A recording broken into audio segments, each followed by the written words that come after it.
You don't go broke all at once. You don't wake up one day with nothing. You bleed slowly, quietly, invisibly. Most people never lose money because they are reckless.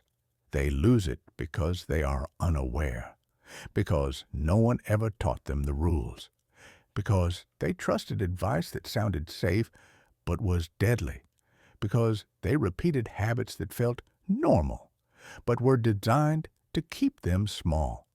And by the time they realize something is wrong, years are gone. Opportunities are gone. Momentum is gone. This audiobook exists for one reason: to stop the leak, to expose the invisible mistakes that quietly drain wealth from millions of people every single day. Welcome to Money Mistakes to Avoid. This is not about guilt. This is not about fear. This is about clarity. Because once you see the game clearly, you stop losing. And once you stop losing, winning becomes inevitable. Pause. Right now, as you're listening, money is leaving someone's life. Not through fraud, not through disaster, not through bad luck, but through habits that feel harmless, subscriptions they forgot about, decisions made on emotion, debt normalized as just life, spending patterns copied from people who are also struggling. The most dangerous money mistakes are not dramatic. They are boring. They hide inside routine, and that's why they work so well. Let me ask you something. Have you ever looked at your bank account and thought, I make decent money, so why does it never seem to stay? Have you ever promised yourself, next month I'll be better with money? Have you ever felt like you're running but not moving? If so, listen carefully, because this is not a motivation problem. It's a system problem, and systems, once exposed, can be rebuilt. Chapter 1. Why Smart People Stay Broke. Here's the uncomfortable truth. Intelligence does not protect you from money mistakes. In fact, sometimes it makes things worse. Smart people rationalize bad decisions better than anyone else. They explain. They justify. They postpone. They tell themselves, I'll fix it later. I deserve this. I'll earn more soon. It's not that bad. And slowly, quietly, money slips through their fingers. Most people think financial failure looks like chaos. It doesn't. It looks like comfort, a lifestyle that matches income but never builds wealth, a paycheck that arrives and disappears, a future that's always postponed. You don't lose money because you're careless. You lose money because you were never taught what actually matters. School didn't teach you how debt compounds against you. No one explained opportunity cost. No one showed you how tiny decisions stack over decades. So you copied what you saw. Your parents, your friends, your co-workers, people who were also guessing, and guessing with money is expensive. Chapter 2. The Willpower Trap. One of the biggest lies ever sold about money is this: just try harder, budget harder, resist temptation, use discipline. But willpower is a terrible financial strategy. Why? Because willpower is finite. You wake up with a full tank, and it drains all day long. Every decision costs energy, and money decisions are everywhere. Coffee or no coffee, buy or wait, upgrade or keep, spend now or save. Most people rely on willpower instead of systems, and systems always beat willpower, every time. When money depends on you making the right decision every single day, you will eventually fail, not because you're weak, but because you're human. This is why extreme frugality never lasts. This is why cut-everything plans collapse. This is why people yo-yo financially for decades. They try to fight human nature instead of designing around it. And the cost? Missed investments, delayed growth, years of lost compounding, The real mistake isn't spending, it's manual money management. If your finances require constant effort to stay on track, they are already broken. Chapter 3. Automation, the Invisible Weapon. The wealthy don't make better decisions. They make fewer decisions. They automate what matters. Saving happens before spending. Investing happens without debate. Bills are handled without stress. Money moves whether they're motivated or not. That's the difference. Automation removes emotion. Automation removes excuses. Automation removes friction. And yet most people never set it up. Why?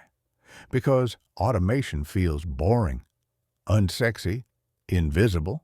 But boring systems create exciting results. Here's a rule to remember. If money touches your hands first, you will spend it. Not because you're irresponsible, because your brain is wired for pleasure now, not freedom later. The mistake isn't enjoying life. The mistake is letting spending decide your future. Chapter 4. The Lifestyle. Expansion Lie. This is the trap almost everyone falls into. You earn more and you spend more. Not dramatically, incrementally. A nicer phone, a better apartment, a more expensive car, more convenience. Each upgrade feels justified. After all, you're doing better. But here's the truth no one wants to say. Lifestyle inflation is the fastest way to stay broke at a higher income. Because expenses lock in. Income feels flexible, expenses feel permanent, and once they rise, they rarely come back down. So raises disappear, bonuses vanish, and financial pressure stays the same. You don't feel rich, you just feel busier. The real danger isn't wanting nice things. It's tying happiness to fixed costs. Because fixed costs don't forgive mistakes. Chapter 5.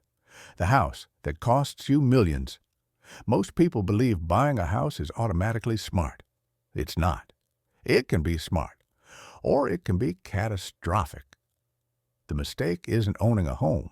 The mistake is buying too much home, too much payment, too much maintenance, too much pressure. Housing is usually the largest expense of your life. And one bad decision here doesn't just cost money, it costs freedom. It limits choices. It increases stress. It forces you to keep jobs you hate. A house you can barely afford doesn't build wealth. It builds anxiety. And the real cost? It's not just the mortgage. It's the investments you never made, the risks you never took, the opportunities you declined. This mistake doesn't scream. It whispers for decades. Chapter 6. The Deadly Delay. I'll start investing later. That sentence has destroyed more wealth than bad markets ever have. Time is not neutral in investing. Time is the multiplier, and every year you wait, the cost grows exponentially. People think investing is about picking the right stock. It's not. It's about starting early and staying consistent. Compounding doesn't reward intelligence. It rewards patience and time. The mistake isn't being cautious. The mistake is waiting for perfect conditions. Perfect never comes. And money lost to time is money you can never earn back. This is only the beginning. We haven't even touched the most dangerous mistakes yet.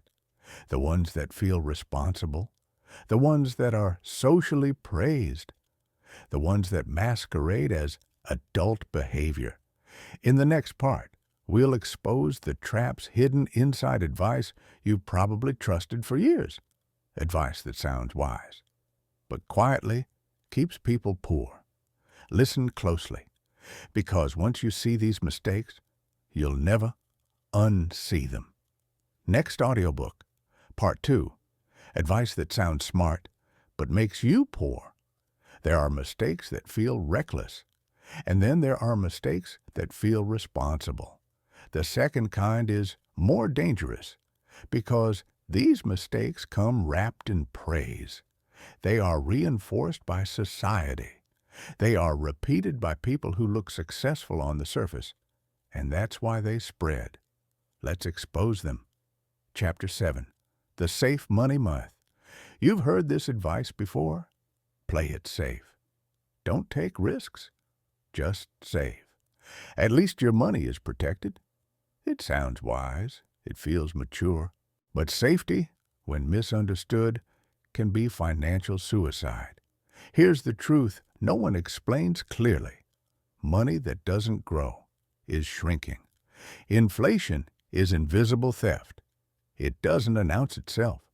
It doesn't knock on your door. It quietly erodes purchasing power year after year. So when people park money safely for decades, they're not preserving wealth. They're slowly destroying it. The mistake isn't avoiding reckless risk. The mistake is avoiding calculated growth. There is a difference between gambling and investing, between fear and strategy. Playing it too safe doesn't protect your future. It delays it until it disappears. Chapter 8. Confusing income with wealth. This is one of the most common mental traps. High income equals success. It doesn't. Income is motion. Wealth is storage. You can earn a lot and keep nothing. You can earn modestly and build freedom. The difference isn't how much you make, it's how much you keep, grow, and control. Many high earners live paycheck to paycheck at a higher level. More stress, more obligations, more fragile lifestyles. The mistake is chasing income without building systems. Income without structure is unstable. Wealth without noise is powerful. Chapter 9. The Credit Card Illusion. Credit cards aren't evil, but they are seductive. They disconnect spending from pain. Swipe now, pay later. And when pain is delayed, spending increases. People don't overspend because they're careless. They overspend because friction was removed. Rewards programs, points, cashback, all designed to make spending feel productive. But here's the hard truth. You don't win by optimizing spending. You win by reducing unnecessary transactions altogether. Every dollar you don't spend has infinite potential. Every dollar you spend unnecessarily is gone forever. Credit cards magnify habits. Good habits get rewarded. Bad habits get expensive. The mistake is pretending tools are neutral. They aren't. They amplify who you already are. Chapter 10. Debt you call normal. Some debt is strategic. Most debt is emotional. Cars you didn't need. Upgrades you justified. Convenience you financed. The problem isn't debt alone. It's normalized debt. When everyone around you is in debt, debt stops feeling dangerous. It feels normal, expected. But normal doesn't mean harmless. Debt compresses your future. It steals options. It forces decisions.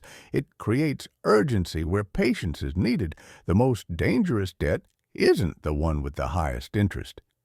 It's the one that quietly becomes permanent. Chapter 11.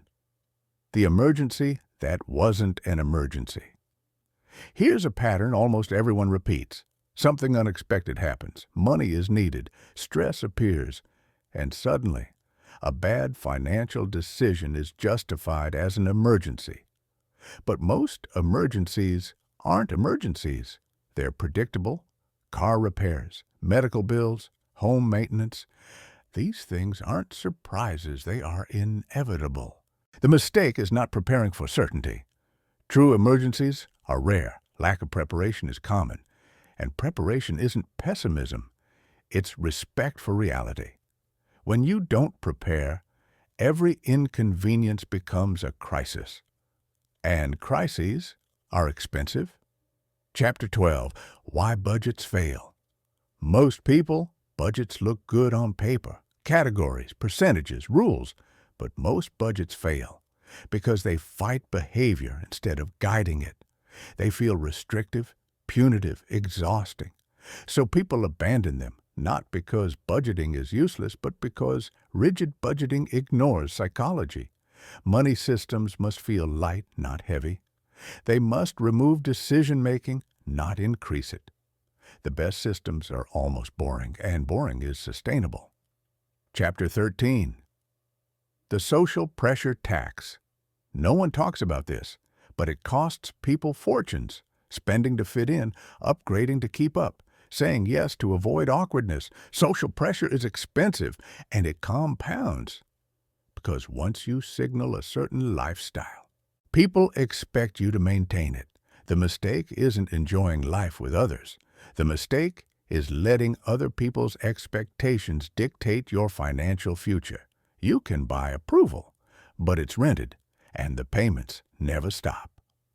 Chapter 14. Confusing busy with progress. This is subtle and deadly.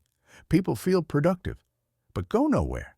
They track expenses obsessively, optimize tiny percentages, debate minor decisions endlessly, while ignoring the big picture. Progress doesn't come from micromanaging pennies. It comes from direction. Where your money flows matters more than how perfectly you track it. Movement without direction is exhaustion. Direction without obsession is power. Chapter 15. The biggest mistake of all. Here it is. The one mistake that connects everything. The mistake beneath all mistakes. Waiting to earn more, waiting to feel ready, waiting to learn everything first. Waiting is comfortable. It feels safe, but time doesn't wait, and money delayed is opportunity denied. The people who build wealth aren't perfect. They're early. They act before certainty. They adjust along the way. They don't avoid mistakes. They avoid inaction. In the next part, we'll shift gears from avoidance to construction, from stopping losses to building systems that quietly create wealth. Because once you stop the bleeding, it's time to grow. And growth, done right, doesn't require luck. It requires clarity. Next audiobook, Part 3, Building a System That Makes Money Boring and Effective. Before money can grow, it must become calm. Chaos kills wealth. Emotion drains capital. Reaction destroys consistency. The next phase isn't about hustle. It's about structure. Because money doesn't reward effort. It rewards systems. Chapter 16. Why Wealthy People Simplify Everything. Here's a pattern you'll notice if you study financially free people long enough. Their money lives are simple, not because they lack options, but because complexity creates leaks.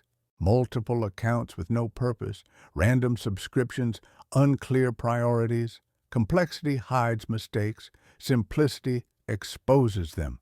The wealthy reduce decisions. They automate saving, automate investing, automate bills.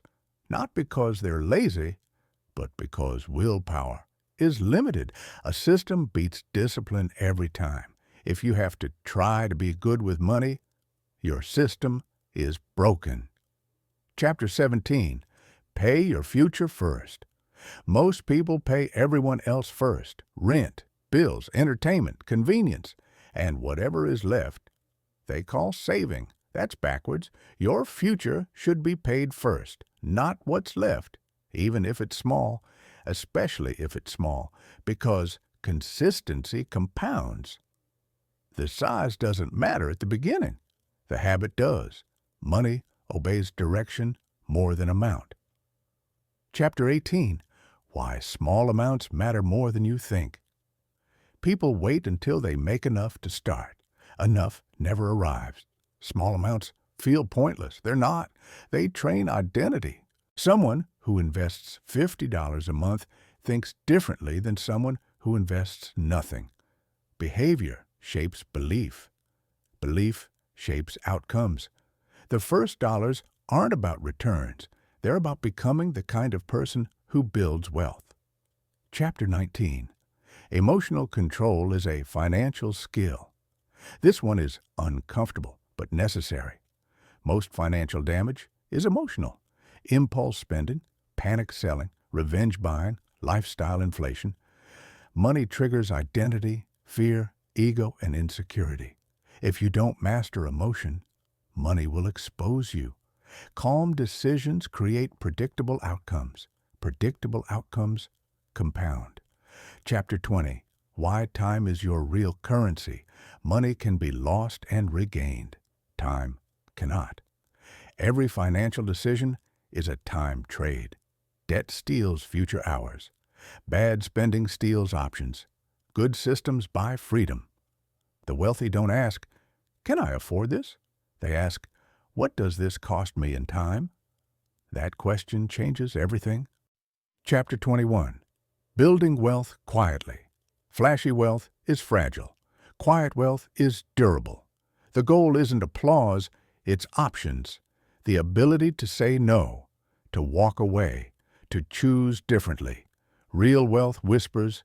It doesn't announce itself, and by the time others notice, it's already built. Chapter 22. The turning point. There's a moment everyone reaches when knowledge turns into commitment, when excuses stop working, when you realize no one is coming to save you. That moment isn't dramatic. It's quiet, but it changes everything. Because from that point on, every decision becomes intentional, and intention compounds. In the final part, we'll bring everything together. Not motivation, not hype, but a clear promise. What happens when you stop making the common mistakes and start playing the real game? Because once you understand money, it stops controlling you, and that's where freedom begins. Next, Audiobook Part 4. The Final Shift. From avoiding mistakes to building freedom. This is where everything changes. Up to this point, you've been learning what not to do, what drains money, what delays progress, what keeps people trapped in the same financial loop year after year. But avoiding mistakes is only the beginning. Freedom is built when you replace bad habits with intentional systems. Chapter 23. Money Rewards. Clarity, not perfection. Here's a secret most people never hear. You don't need to be perfect with money. You need to be clear. Clear about where your money goes. Clear about what matters. Clear about what you're building toward. Perfection creates paralysis. Clarity creates movement. A simple plan executed consistently will always beat a perfect plan never started. Chapter 24. The Long Game. Most people refuse to play. Wealth isn't fast. That's why most people never build it. They want proof before patience, results before discipline, comfort before commitment. But money follows momentum, not urgency. The long game feels boring at first, then powerful, then inevitable. And by the time others ask how you did it, you're already free. Chapter 25. The real definition of being rich. Being rich isn't about numbers. It's about control. Control over your time, your choices, your energy. It's waking up without panic, making decisions without fear, spending without guilt because your system supports you. That's real wealth. Chapter 26. What happens when you stop losing money? Something strange happens when leaks disappear. Progress accelerates. You don't need miracles. You don't need luck. You don't need a perfect economy. You need fewer mistakes, repeated fewer times. That alone can change an entire life. Chapter 27. Your responsibility and your power. No one is coming, and that's not a threat. It's freedom. Because if no one controls your money but you, then no one controls your future either. Every small decision matters. Every habit compounds. Every choice is a vote for the life you're building. Chapter 28. The Final Promise. If you remember only one thing from this audiobook, remember this. Money isn't against you.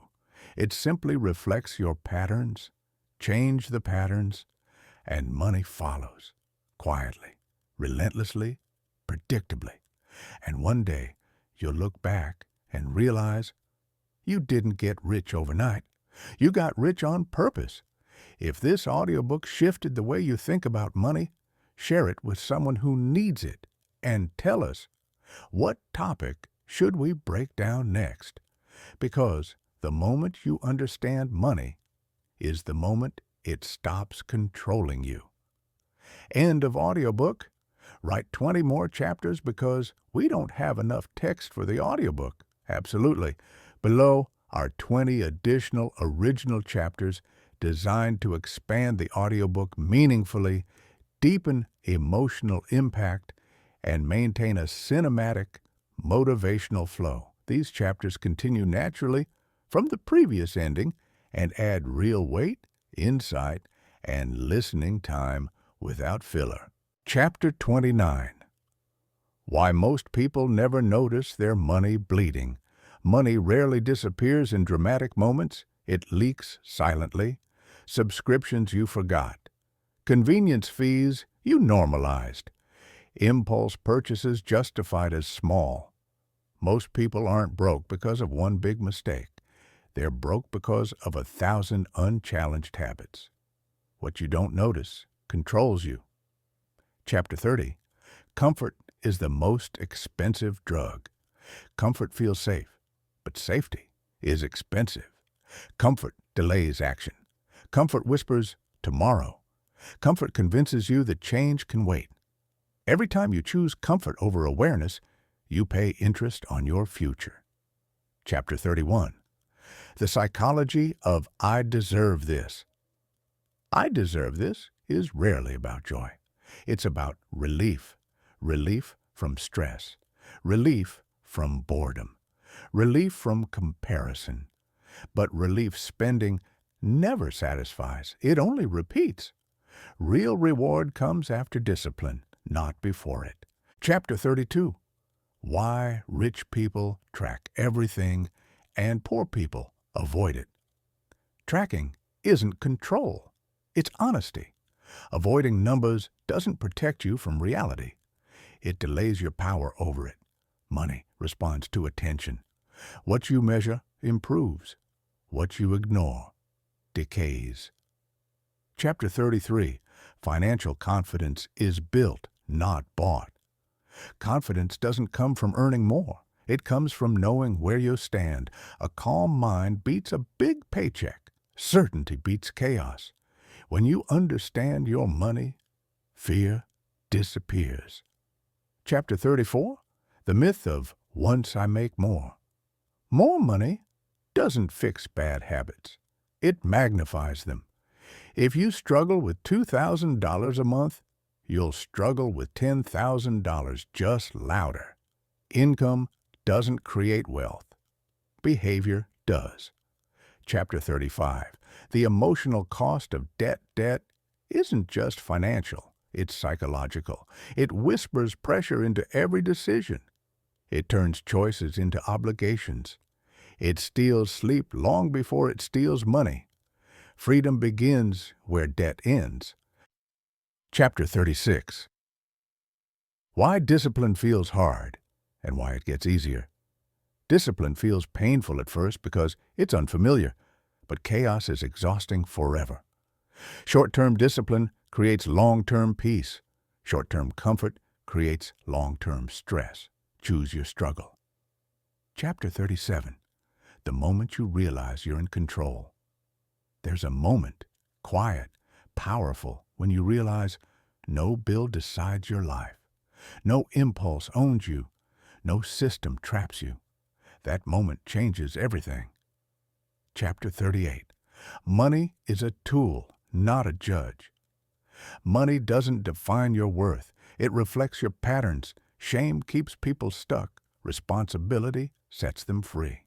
You're not bad with money. You were just never taught. Chapter 39. The power of boring consistency. Wealth isn't exciting. It's repetitive, predictable, unimpressive from the outside, But boring habits quietly outperform dramatic moves. Consistency always wins. Chapter 40. Why most people quit right before it works. Progress is invisible before it's undeniable. People quit because they expect fireworks. Wealth grows like roots, underground first. If you don't quit, you win by default. Chapter 41. The day money stops stressing you. It doesn't happen when you're rich. It happens when your system works. When income, spending, and purpose align, money loses its power to scare you. Peace is the real milestone. Chapter 42. Your environment shapes your finances. People influence spending. Noise influences decisions. Comparison destroys clarity. Protect your focus. Choose your influences carefully. Your environment writes your habits. Chapter 43. Why financial freedom feels uncomfortable. At first, freedom removes excuses. No one to blame. No system to hide behind. Responsibility feels heavy until it feels empowering. Chapter 44. Small wins reprogram the brain. One good decision leads to another. Momentum isn't motivational, it's neurological. Win daily, even quietly. Your brain learns success through repetition. Chapter 45. Money follows. Identity. You don't rise to your goals. You fall to your identity. When you see yourself as disciplined, your behavior follows. Change how you see yourself, and money follows. Chapter 46. The moment you stop fearing the future. Fear comes from uncertainty. Systems remove uncertainty. When your money has direction, the future becomes calm instead of terrifying. Chapter 47. Wealth is built when no one is watching. No applause, no validation, no instant reward, just quiet choices stacking up. That's how freedom is built. Chapter 48. The final expansion. You didn't come this far to stay the same. Every chapter you listened to planted something: awareness, discipline, control. And one day soon, you'll realize you don't worry about money anymore because you finally understand it. If you want 20 more chapters, a new section focused on investing, or a final extended cinematic ending, say the word and I'll continue seamlessly. Write 10 more messages using the maximum number of characters available to you, 5,000 characters. Each message, each of which will be a new chapter. Chapter 49. The silent shift that changes everything. There is a moment, quiet, unannounced, when your relationship with money changes forever. It doesn't arrive with fireworks, no dramatic paycheck, no sudden breakthrough that the world applauds. It begins internally. You notice that you pause before spending, that you think in terms of trade-offs instead of impulses, that you no longer ask, "Can I afford this?" but instead ask, "Is this aligned with who I'm becoming?" This is the silent shift. Most people believe wealth is built by loud actions, bold risks, flashy wins, dramatic sacrifices. But real financial transformation happens in silence, inside your mind, inside your habits, inside the way you process decisions when no one is watching. The silent shift is when money stops being emotional and starts becoming strategic. You stop reacting. You start responding. You realize that money is not a reward system designed to make you feel good today. It is a tool designed to give you freedom tomorrow. And freedom, unlike pleasure, requires patience. This is where many people turn back, because patience feels like stagnation, because discipline feels like deprivation, because doing the right thing quietly feels unrewarded in a world addicted to instant gratification. But you're no longer playing that game. You understand something now that most people never grasp. Every dollar you control is a vote for your future self. When you save instead of spend, you're not missing out. You're redirecting power. When you invest instead of consume, you're not being boring. You're being intentional. When you say no to things that don't move you forward, you are saying yes to a version of your life that most people only fantasize about. This chapter isn't about tactics. It's about identity. Because once the silent shift happens, you don't need motivation anymore. You don't need fear. You don't need hype. You operate from clarity. You stop asking how to get rich fast and start asking how to become unbreakable. And that question changes everything. You no longer measure progress by what you can buy.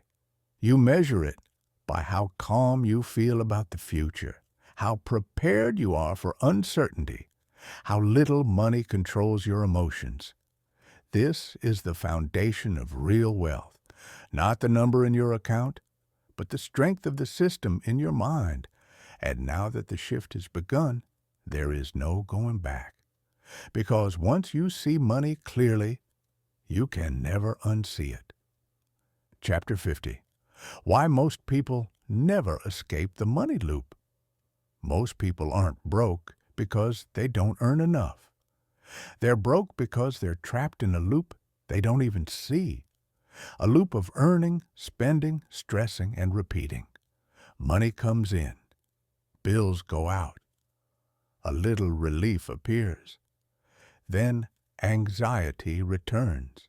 And the cycle continues. This loop feels normal because it's familiar. It feels safe because everyone around you is stuck in it too. But familiarity is not freedom. The money loop is powered by one dangerous belief. I'll fix my finances later. Later, when you earn more. Later, when life calms down. Later, when you finally have extra. But later never arrives. Because income rises, and so does lifestyle. Responsibilities increase, and so does pressure. And the loop simply scales up. This is why people making six figures still feel broke. Why bonuses disappear. Why raises never bring peace. The loop doesn't care how much you earn. It only cares how you think. The loop survives on emotional spending, on unconscious habits, on decisions made to feel better now instead of safer later. Breaking the loop requires discomfort. It means choosing structure over spontaneity, planning instead of hoping, delaying pleasure in a culture that celebrates indulgence. And this is where most people quit. Not because it's impossible, but because it feels lonely. When you stop participating in the loop, people notice. They question your choices. They tease your discipline. They misunderstand your restraint. Because when someone breaks free, it exposes the cage everyone else is still in. But here's the truth they won't tell you. The loop only feels comfortable because it's familiar, not because it works. Wealth is built when you step outside the loop and design a system where money is assigned before it's spent, a system where saving is automatic, not optional, a system where investing happens before lifestyle upgrades. This is not restriction. This is liberation. Because once the system is in place, money stops being a daily decision. You no longer debate every purchase. You no longer feel guilt after spending. You no longer fear unexpected expenses. The system handles it, and suddenly, life feels lighter. Not because you have more money, but because you have control. Breaking the money loop is not dramatic. It's quiet, methodical, almost boring. But boring systems create extraordinary lives. And once you're out of the loop, you'll see it everywhere. People running faster, but staying in the same place, chasing income instead of stability, working harder, but feeling poorer. You'll recognize the pattern, and you'll be grateful because you chose differently. Chapter 51, The Hidden Cost of Small Money Mistakes. Most financial damage is not caused by big dramatic mistakes. It's caused by small ones, repeated daily, ignored for years. The kind of mistakes that don't feel dangerous in the moment, a subscription you forgot about, a purchase justified as cheap, an impulse spend to reward a hard day. Individually, they seem harmless. Together, they quietly destroy momentum. This is the trap. Big mistakes scare people into action. Small mistakes lull them to sleep.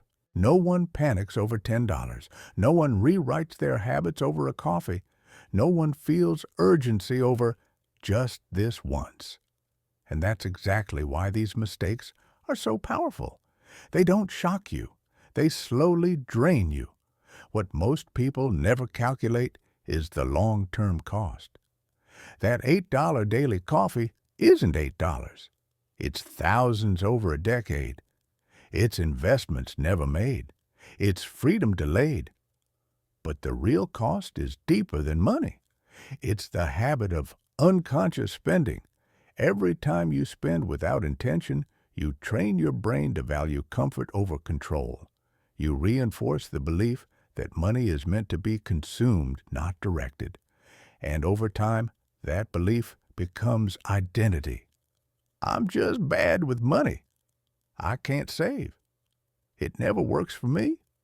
But these aren't truths. They are habits wearing disguises. Wealthy people don't avoid mistakes because they're smarter. They avoid them because they're aware. They track. They review. They question patterns instead of blaming circumstances. They understand that money leaks are more dangerous than money losses. A loss hurts once. A leak hurts forever.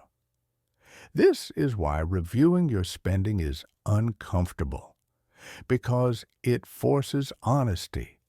It shows you where money is going without your permission, where habits are running the show, where emotions are in charge instead of logic. And most people avoid this moment. They'd rather not know. But awareness is the turning point. When you see the pattern, you can break it. When you name the habit, you can change it. When you face the truth, you regain control. This isn't about deprivation, it's about alignment. Spending should reflect your goals, not sabotage them. Every dollar has a job. If you don't assign it, impulse will, and impulse never builds wealth. The smallest corrections, applied consistently, create massive results, not overnight, not dramatically, but permanently. This is how money mistakes stop owning you, not by fear, not by guilt, but by clarity. Because once you see the real cost of small mistakes, you'll never look at money the same way again. Chapter 52, Why Most People Never Fix Their Money Problems. Most people don't fail with money because they lack information. They fail because they avoid responsibility. That might sound harsh, but it's the truth that changes everything. Information is everywhere, budgets, rules, advice, books, videos, yet the results don't change. Why? Because knowledge without ownership is useless. People love to consume financial advice. They rarely apply it. They watch, they nod, they agree. Then they go right back to the same habits. Because fixing money problems isn't about learning something new. It's about doing something uncomfortable. It requires looking at your numbers, facing your decisions, admitting patterns you don't like, and that threatens the ego. It's easier to say, the system is rigged. I don't earn enough. It's impossible right now. Those excuses feel protective, but they're expensive. Every time you blame circumstances, you give away control. And control is the foundation of wealth. Wealthy people don't wait for perfect conditions. They take responsibility even when it's inconvenient. They ask, "What next audiobook? Part of this can I control?" Most people ask, "Who can I blame?" That difference compounds. Money doesn't respond to intentions. It responds to behavior. You can want financial freedom all you want. But if your habits contradict that desire, nothing changes. Here's the uncomfortable truth. Your bank account is not a mystery. It's a mirror. It reflects your discipline, your priorities, your emotional control, your decision-making. And mirrors are hard to look into. That's why most people stay stuck. They don't want answers. They want relief. Relief comes from spending. Relief comes from ignoring. Relief comes from postponing. But relief is the enemy of progress. Wealth is built by delayed gratification and early responsibility. Not someday, not when it's easy, now. The moment you stop asking, "Why is this happening to me?" and start asking, "What am I doing that allows this?" everything shifts. That question doesn't create guilt. It creates power. Because once the problem is yours, so is the solution. Money problems don't disappear when income rises. They disappear when behavior changes. This is why people earning more still feel broke. Why raises don't create peace. Why lottery winners go bankrupt. The mindset stays the same. Until responsibility replaces excuses, nothing improves. But the moment you take ownership, even imperfectly, momentum begins. You don't need to fix everything today. You need to stop avoiding it. That single shift, from avoidance to ownership, is where wealth actually begins. And once that switch flips, you'll never see money as something that happens to you again. You'll see it as something you direct. Chapter 53. The Emotional Cost of Bad Money Habits. Money problems are rarely about math. They are about emotions, stress, fear, shame, guilt, anxiety. Bad money habits don't just drain your bank account, they drain your mind. Every unpaid bill sits quietly in the background of your thoughts. Every impulsive purchase adds a layer of regret. Every avoided statement creates low-level tension you carry all day. That tension becomes normal. And when stress becomes normal, you stop noticing how much it's costing you. People think money mistakes are financial. They're psychological. Overspending isn't about wanting things. It's about wanting relief. Retail therapy isn't therapy. It's avoidance. You buy to escape a feeling, boredom, loneliness, insecurity, comparison. The purchase gives you a short hit of pleasure. Then the feeling returns, stronger, now with interest. This is how emotional spending traps people for decades. Not because they're irresponsible, but because they never learned emotional regulation. No one teaches you that money amplifies your emotional patterns. If you're anxious, money makes you more anxious. If you're impulsive, money makes you reckless. If you avoid discomfort, money problems multiply. Wealthy people aren't emotionless. They're emotionally disciplined. They feel the urge and don't act on it. They experience stress and don't panic. They feel fear and still make rational decisions. That's the real skill. Most people let emotions decide first and logic clean up later. But money doesn't forgive emotional decisions. Every emotional choice has a delayed financial consequence. That's why poor money habits feel exhausting. You're constantly fighting fires you started without realizing it. The stress isn't just from lack of money, it's from lack of control. And control starts with awareness. The moment you ask, "What emotion is driving this decision?" you interrupt the pattern. Spending slows down. Clarity increases. Power returns. You stop being a passenger. You become the driver. This is why budgeting alone doesn't work for most people. You can't out-budget emotional chaos. You must fix the behavior behind the numbers. Money calm comes when your actions match your values. When you stop spending to impress, stop buying to cope, stop using money to fill emotional gaps. Peace doesn't come from having more, it comes from needing less emotionally. That's when money becomes quiet. No panic, no shame, no constant worry, just clarity. And clarity is addictive. Once you experience money without emotional noise, you'll protect that feeling fiercely, because peace is worth more than any purchase. And when your emotions stop sabotaging you, your finances finally have room to grow. Chapter 54. Why most people never learn how money actually works. No one sits you down and explains the real rules of money. School teaches you how to memorize. Jobs teach you how to obey. Society teaches you how to spend, but almost no one teaches you how money actually works. That isn't an accident. Money is simple once you understand it, and dangerous if you don't. So instead of education, you're given slogans. Work hard. Be responsible. Save what you can. Don't be greedy. None of these explain leverage. None explain cash flow. None explain inflation. None explain debt traps. You're told to earn, but never taught how money moves after you earn it. You're taught how to get paid, not how to keep it, not how to grow it, not how to protect it. That's why most people feel confused around money. They sense something is missing. They work harder every year, yet feel poorer. They earn more, but freedom feels further away.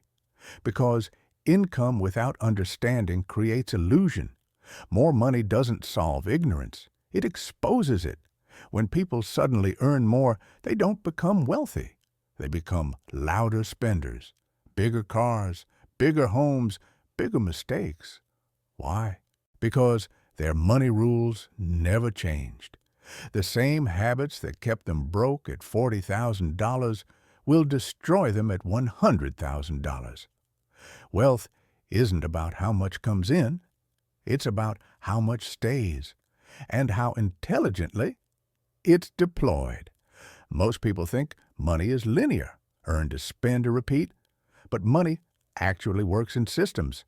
Cash flow systems, risk systems, time systems, behavior systems. If you don't build systems, money leaks, slowly, quietly, relentlessly. Subscriptions you forgot, interest you ignore, fees you never question, lifestyle upgrades that feel normal. The system is designed to drain attention, and attention is your most valuable financial asset. Every dollar you don't track becomes a dollar that controls you. Wealthy people obsess early so they can relax later. Poor people relax early and panic later. Learning how money works requires discomfort. Looking at numbers you've avoided, admitting mistakes, changing identity-level habits. That's why most people never do it. They'd rather stay busy than get honest. But once you understand money, fear disappears. You stop guessing. You stop hoping. You stop reacting. You start deciding. Money becomes predictable, not because life is easy, but because you're prepared. Understanding money doesn't make you greedy. It makes you calm. It gives you options, and options are freedom. When you finally learn how money works, you realize the system was never broken. You were just never shown the instructions. Now you are. Chapter 55. The Silent Money Habits That Drain You Every Day. Most money loss doesn't happen in dramatic moments. It happens quietly, so quietly that you barely notice it. Not through one big mistake, but through 1,000 small ignored decisions. Money doesn't disappear all at once. It leaks, and leaks are dangerous because they feel harmless. A coffee here, a subscription there, a convenience fee you don't question, an impulse buy justified as a reward. None of these feel like financial destruction, but combined, they shape your entire future. The most dangerous money habits are invisible. You don't see them because they feel normal. You swipe without checking balances. You upgrade without calculating opportunity cost. You say, "It's not that much," repeatedly. But money doesn't care about your emotions. It compounds behavior, not intentions. Every habit is a vote. A vote for control or chaos, a vote for freedom or dependency. Most people don't have a money problem. They have an awareness problem. They don't know where their money actually goes. Ask someone how much they spent last month. They'll guess. Ask them how much they saved. They'll hesitate. Ask them how much they invested. They'll change the subject. Because looking closely is uncomfortable, tracking exposes patterns, and patterns expose responsibility. So people avoid clarity, but avoidance is expensive. What you don't measure, you cannot improve. Wealthy people measure obsessively at first, not because they're obsessed with money, but because they're obsessed with freedom. They know that every dollar has a job. If you don't assign it one, it will work against you. Unassigned money turns into spending. Assigned money turns into progress. There is no neutral dollar. It's either building your future or financing someone else's. The silent drain isn't luxury, it's repetition. The same small habits, reinforced daily, and daily habits shape decades. If you feel like you work hard but stay stuck, it's not because you're unlucky. It's because your habits are running on autopilot. Autopilot doesn't lead to wealth. It leads to averages, and averages lead to regret. The moment you interrupt autopilot, everything changes. You pause before spending. You question before buying. You plan before earning. You don't eliminate joy. You redirect it. You trade short-term comfort for long-term power.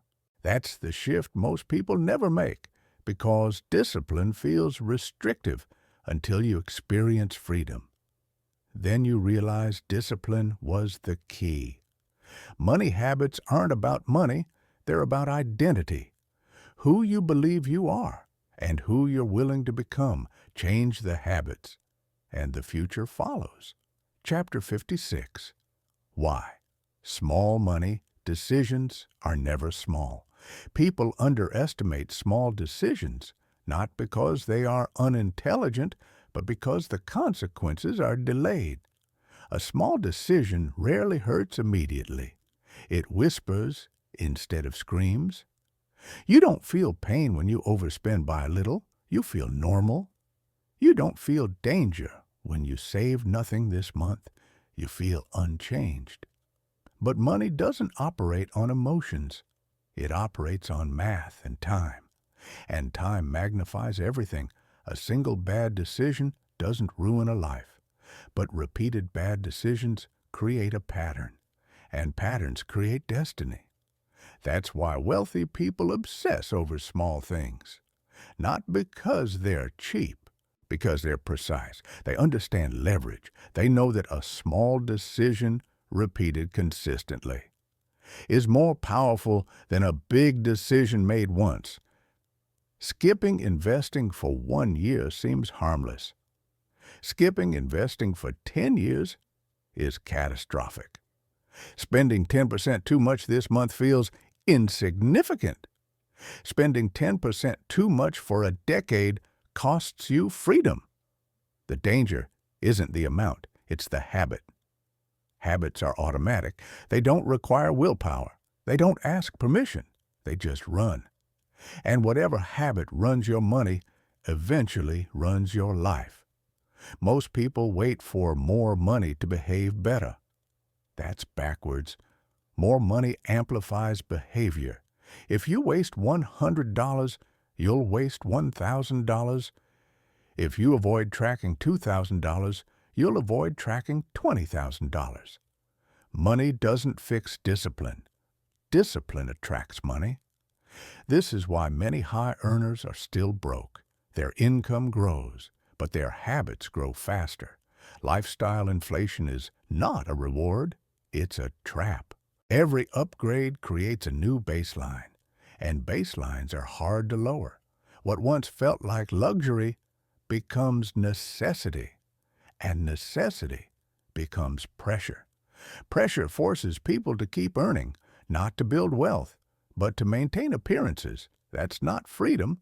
That's a golden cage. The wealthy delay upgrades. They don't rush to look successful. They build systems quietly. They let assets speak later. While others chase comfort now, they chase control. Because control compounds. Small decisions done right create momentum. Momentum creates confidence. Confidence creates better decisions. And suddenly, the gap widens. Not because one person was smarter, but because one person was consistent. This is where everything changes. The moment you respect small decisions, your financial trajectory bends upward.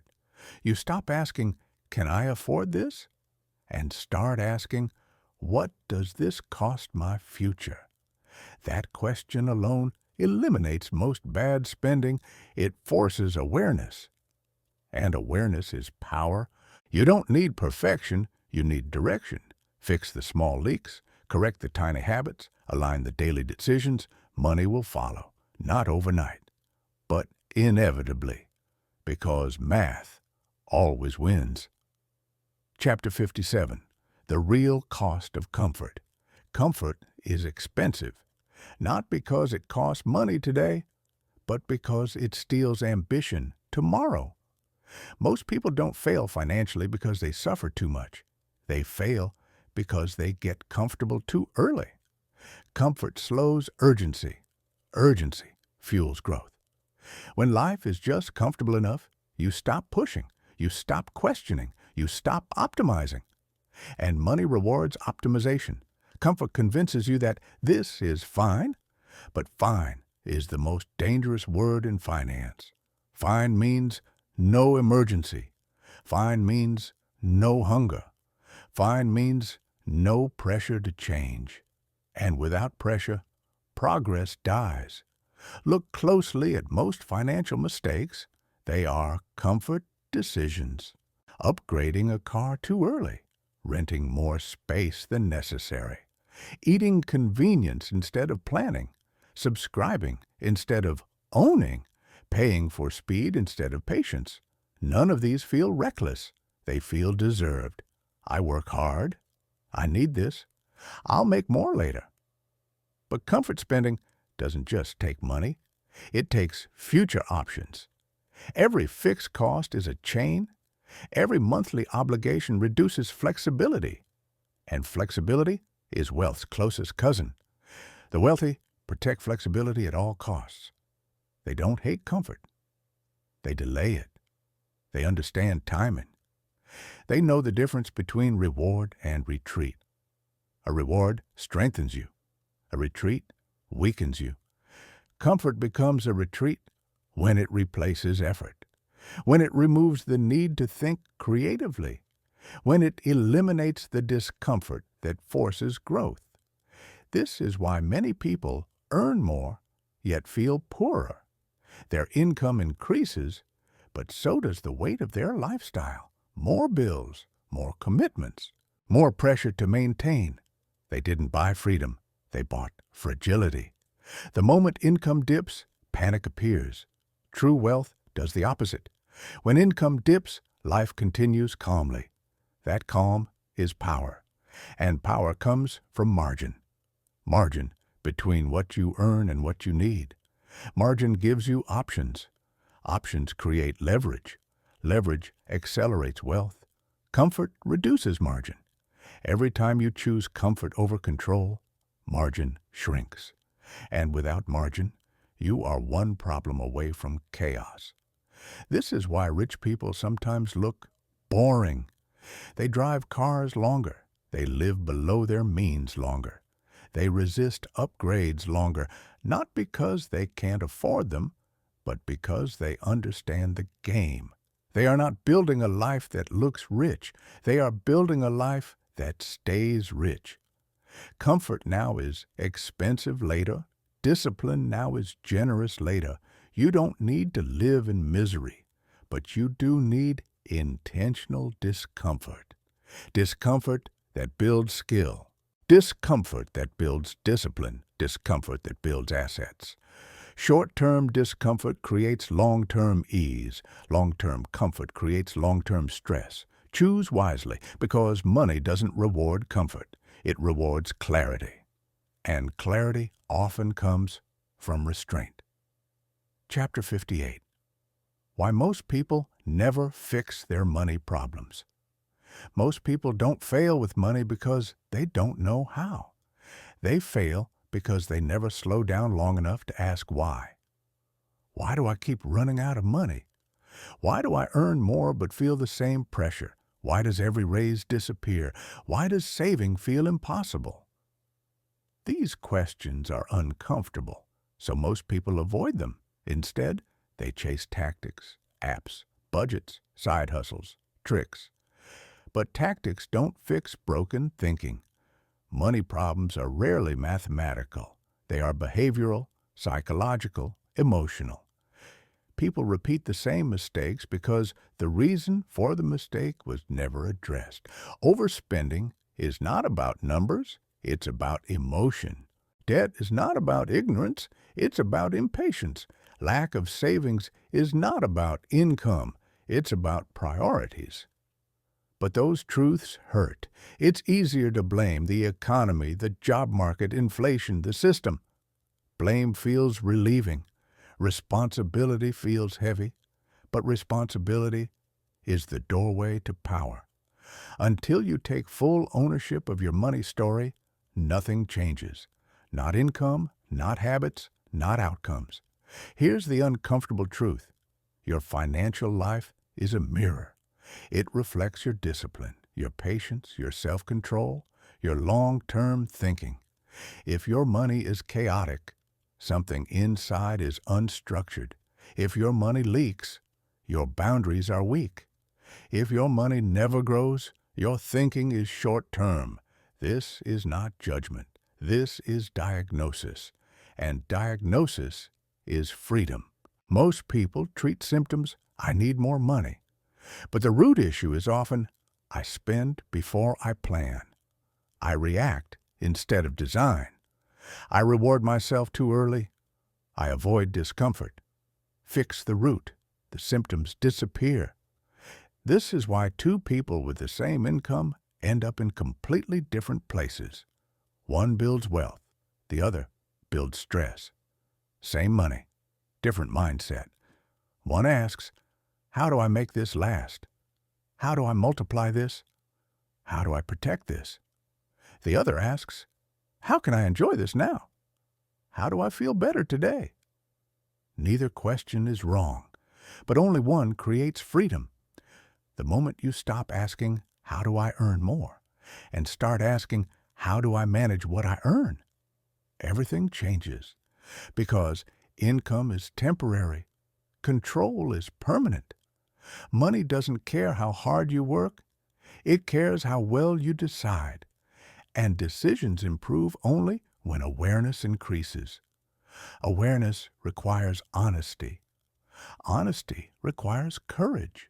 Most people avoid fixing money problems because it forces them to confront themselves. But the people who win financially are not smarter. They are braver. Brave enough to look at statements. Brave enough to cut habits.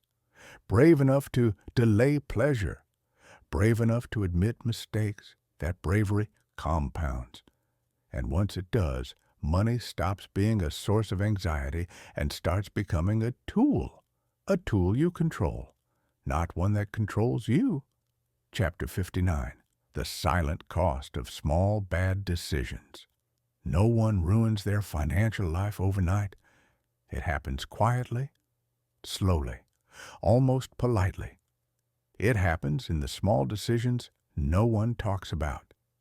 The coffee you didn't plan for, the subscription you forgot about, the impulse purchase that felt harmless, the "I deserve this" moment after a hard week. Each decision feels insignificant. But money doesn't move in moments. It moves in patterns. And patterns don't care about intentions. They care about repetition.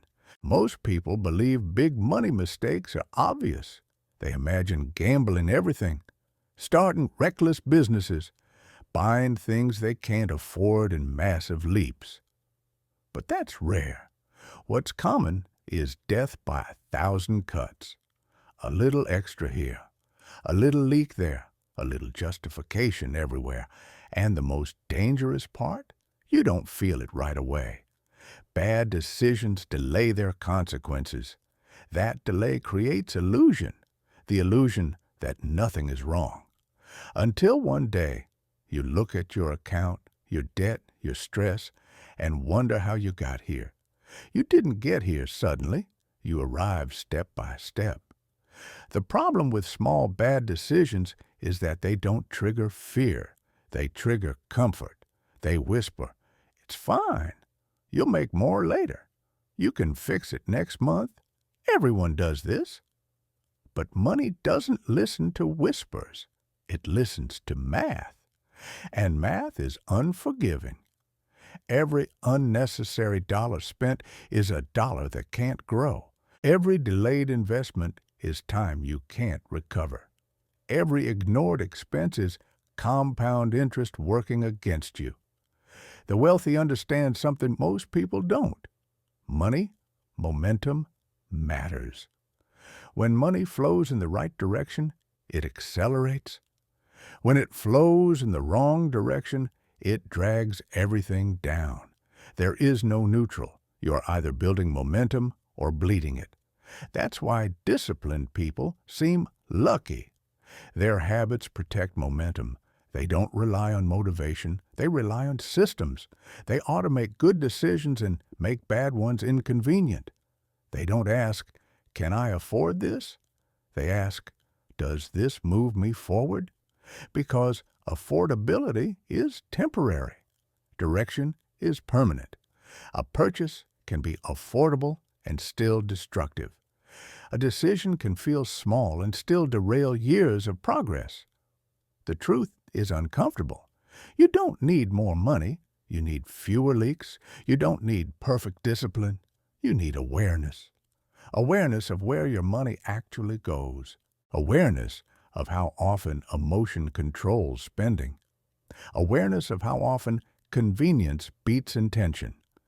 Once awareness exists, control becomes possible. And once control exists, growth is inevitable. The wealthy don't avoid pleasure. They delay it strategically. They understand that saying no now is how they say yes later, to freedom, to choice, to peace. Every small decision is a vote for struggle or a vote for stability, a vote for stress or a vote for strength. Most people never realize they've been voting against themselves for years until they finally decide to stop. Chapter 60, Why Money Obeys Clarity, Not Wishes. Money does not respond to hope. It doesn't care about intentions. It doesn't care about effort. It doesn't care how hard your life has been. Money responds to clarity. Clear direction, clear rules, clear boundaries. Most people don't have money problems. They have clarity problems. They say they want wealth, but they've never defined what wealth means to them. They say they want freedom, but they've never decided what freedom actually looks like, so their money floats. And floating money never grows. It drifts, it leaks, it disappears. If you don't tell money where to go, it will leave. Every dollar in your life is looking for instructions. And when it doesn't find them, it follows emotion. Emotion is expensive. Emotion spins when you're tired. Emotion spins when you're stressed. Emotion spins when you feel behind. Emotion spins to feel something, anything other than discomfort. This is why so many people earn more and still feel broke. More income without clarity just creates faster chaos. The wealthy are not smarter. They are clearer. They know what they are building, why they are building it, what comes before pleasure, what never gets negotiated. They decide in advance, before temptation, before pressure, before fatigue. Clarity removes decision-making in the moment, and decision-making is where most people fail, because willpower is unreliable. But systems are calm. A clear money system doesn't argue, it doesn't get emotional, it doesn't care about excuses, it executes. This is why budgets fail for most people. They see budgets as restrictions, not as instructions. A budget is not a cage, it's a map. And people who hate maps end up lost. Clarity doesn't mean deprivation, it means alignment. Your money should reflect your values, not your impulses, not your fears, not your social pressure. When clarity enters your finances, something powerful happens. Anxiety drops. Because uncertainty is what creates stress, not lack of money, lack of control. Even small incomes feel lighter when every dollar has a purpose. Even large incomes feel heavy when nothing is defined. You don't need perfection, you need direction. You don't need complicated strategies. You need clear priorities. What matters most? What matters second? What can wait? Without those answers, money becomes noise. With those answers, money becomes a tool. And here's the truth most people never hear. The moment your money has rules, your life starts to feel safer. Because safety doesn't come from balance. It comes from predictability. When you know where your money is going, you stop fearing where it went. Clarity turns money from a source of stress into a source of stability. And stability is the foundation of every form of wealth. Chapter 61. The invisible cost of bad decisions. Most money mistakes don't announce themselves loudly. They don't arrive as disasters. They arrive as habits. Quiet, repeated, normalized. A subscription you forgot to cancel. A lifestyle upgrade you never questioned. A purchase justified with, "I deserve this." None of these feel dangerous in isolation. But money doesn't collapse from one mistake. It erodes from many small ones. This is the invisible cost. The cost you don't see on a receipt. The cost you don't feel immediately. The cost that only shows up years later as stress, pressure, and regret. Every bad financial decision has a shadow, and that shadow follows you longer than the momentary pleasure ever lasts. The wealthy think in shadows. They ask, what will this cost me later? Not just in dollars, but in options, in peace, in flexibility. Most people only ask, can I afford it right now? That question is dangerous because right now thinking keeps you trapped in short-term survival mode. You don't build wealth by avoiding pain. You build wealth by choosing which pain you're willing to accept. The pain of discipline now or the pain of limitation later.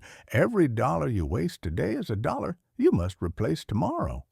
With time, with effort, with stress. That's the invisible cost. Money spent impulsively demands repayment, not always in cash, but in energy. Longer hours, more pressure, less freedom, and the worst part, you rarely connect the dots. You feel tired, you feel behind, you feel anxious, but you don't realize it's the echo of past decisions asking for payment. This is why awareness is power. Once you see the true cost of spending, You stop asking, is this worth the money? And start asking, is this worth the future it steals? Because money is not just currency. It's stored time. Every unnecessary expense is borrowed time from your future self. And your future self is already carrying enough weight. The people who win financially are not those who never spend. They are those who respect the cost. They understand that comfort today is often purchased with constraint tomorrow. So they pause, they slow down, they choose intentionally. They don't let small leaks sink big dreams. And once you see this, you can never unsee it, because every decision becomes clear. Either this moves me forward or it keeps me stuck. And money always obeys that choice.